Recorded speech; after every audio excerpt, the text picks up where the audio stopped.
Happy New Year, everybody. Hope you all had a great night last night. And Sunderland, although we should have won today, are still currently unbeaten in 2023, which it can't be looked past. Yeah, it was a weird one today. Not gonna lie, the first half was absolutely shambolic. Clearly, just weren't at it at all. Second half came out, we absolutely fucking destroyed them, but unfortunately couldn't take our chances. It wasn't a great one today. So I'm doing something a little bit different today. So since the last game, since the Wigan game, I believe I've since gotten my second monitor. So I've currently got two monitors going on right now. So I've got my OBS on my secondary monitor, which is over here. And in front of me, I've got my main monitor, which I've currently got all the stats and stuff like that for the game.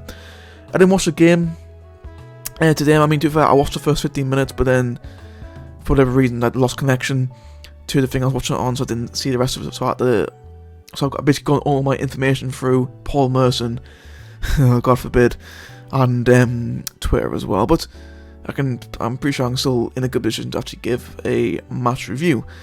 So we'll start off with the two teams. Sort of a Blackpool, looks like they're going with a 4-3-3. Maxwell in goal, Connolly, Ekpetita, Fornelli and Husband in the back four, Carey, Bettino and Baveda in midfield, Hamilton and Blavry on the wings, and Gary Medina up front.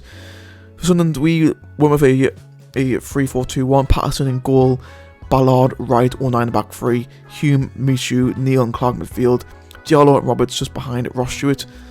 The benches for both teams Blackpool had Grimshaw, Williams, Thompson, Dougal, Wright, Beasley and Yates. For Sunderland we had Bass, Evans, Diaku, Barr, Rigg, Mattetti and Burnett. So like I said before, first half was mostly all Blackpool. And to be fair, Callum Connolly ended up getting sent off in the end, but he picked up a yellow card in the first 8 minutes. And I was thinking, oh fucking hell, here we go. It's going to be one of those days where the referee, he gave up, fair enough, I would say it probably was a yellow card challenge, but the problem is with that is that if you give a yellow card early on, you then gotta start giving them out throughout the game. And thankfully, he didn't do that too often. Like there was only a total of 7 yellow cards throughout the game for both sides, which isn't too bad compared to to be fair, I'm going back to the fucking game against AFC Wimbledon last year, where I think there was 15 yellow cards in that game or something stupid like that. Thankfully, it wasn't too bad like that today. But really could have been. But we just went out the races and Blackpool got the opening goal. And to be fair, Jack Clark, to be fair, he did better in the second half, but lately he hasn't been good enough. And the fact that Tony Mowbray hasn't been dropping him, I don't want to speak for Clark, but it's almost as if Clark's getting in his head where okay, I can drop a stinker against Wigan, but still get a start against Blackpool. And that's happened. He started today. He loses the ball. CJ Hamilton then breaks for Blackpool. I don't know why, but literally our entire back three just nowhere to be seen. BD Roy literally pulling the fucking truck by looks thing like fucking hell. He's slow as shit. Hamilton then gets away. He plays through Lavery, and to be fair, Trey Hume is in a bit of an awkward one here because there's a man to his right as well, so he can't really close in on Lavery too much. But then Lavery then slots it home, really good finish from him, and then Blackpool go 1-0 up, and then again for the first half was all Blackpool. We start getting the game towards the last 5 minutes or so. Couple of missed opportunities. Dama Diallo hit he must hit the fucking crossbar 500 times. Absolutely ridiculous how many times we hit the crossbar a day. Unreal. And at half time wasn't gonna fall. Second half we come out all guns blazing, and we absolutely batter Blackpool from the start of the second half to the end. To be fair, I can't believe we didn't score more than one goal. And to be fair, the goal did score was probably our worst attempt of the whole game, if I'm going to be honest. Stewart hit the crossbar. He missed an open goal. Chris Maxwell making save after save in the Blackpool net. Diallo missed a couple of chances as well. And so finally, 66 minutes gone. Trey Hume with a fucking bullet header, by the way. Unbelievable header from Trey Hume. Ross Stewart then manages to get the slightest touch on it to put it past Chris Maxwell to make it 1-1. And from there we kept on going. Bar came off at Michu, and then Blackpool brought on fucking everybody they could, really. And but yeah, we absolutely just pelting the Blackpool goal with chance after chance. Just could not for everything seem to find the back of the net. And in the end, Blackpool come away with a point. Obviously, Callum Connolly get sent off in the end. A little bit of a debate of whether or not there was a challenge or not. I mean, to be fair, I think, although yes, it was a foul, probably wasn't a yellow card offence. But then again, he should have been sent off before that anyway. So maybe that's why the referee decided to let him go that time. Who knows? But yeah, that's how the game ends. Apparently, you know, a few players out there today who did have a little bit of an illness. Luton 9, Ross Stewart, both clearly had vapor rub on the shirts, so them two probably weren't at their full best. Although Stewart did still get a goal.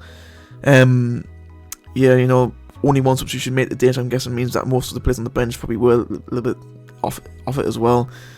I don't know, like, I don't really know why we only made one substitution. That's a weird one.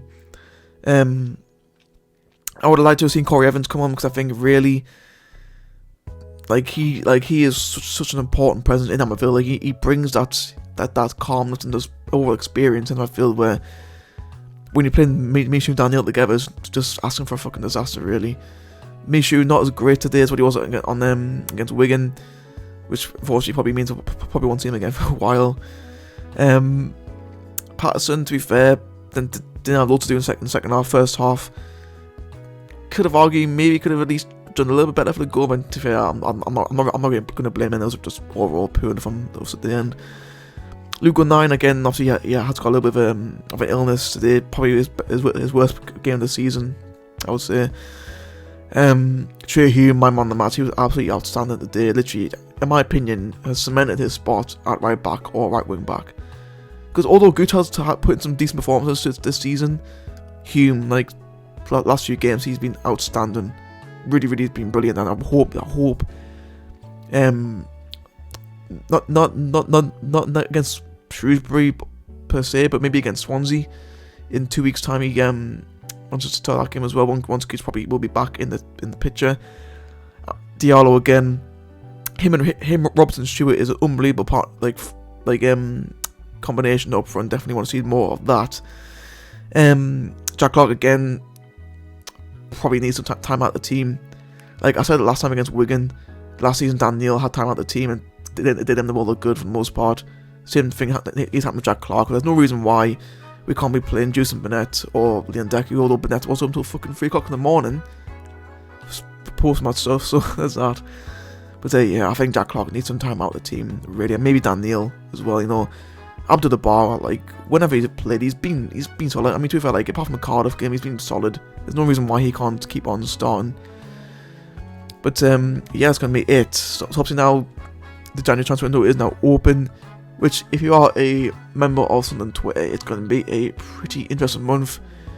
31 days of Ross Stewart rumours. Hopefully he does manage to stick around until the end of the season at least.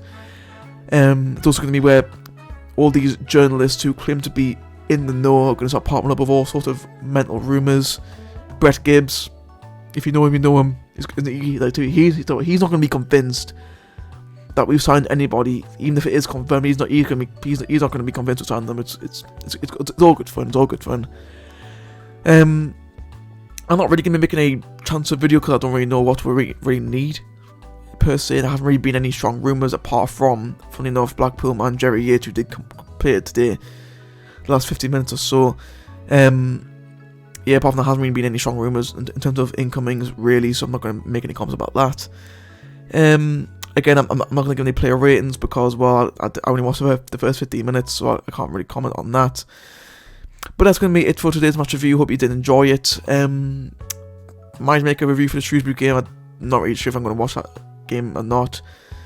But yeah, once again, 2 point drops, you could say. But at the same time, it's probably a point gain as well after the abolishment, the abysmal that was the first half. But yeah, that's it from me. Hope you did enjoy it. If you did, then be sure to leave a like. And if you want to see more videos in the future, then do hit that subscribe button. And also tap the notification bell to be notified the second I upload the video. Hope you guys have a good 2023. I'll see you all next time.